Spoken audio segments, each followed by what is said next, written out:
In this video, we are going to look on how to clear cache in Arc browser. First, open up your Arc browser, then on the top left, click on this icon, then click on Settings,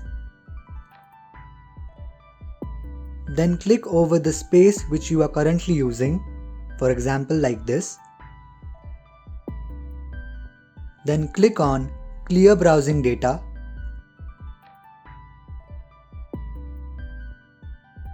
and click on Delete Browsing Data and uncheck the first two boxes and click on Delete Data so you can only delete the cached images and files. I hope this helps you. Do like, share and subscribe to Easy Internet for more such videos. Thanks for watching.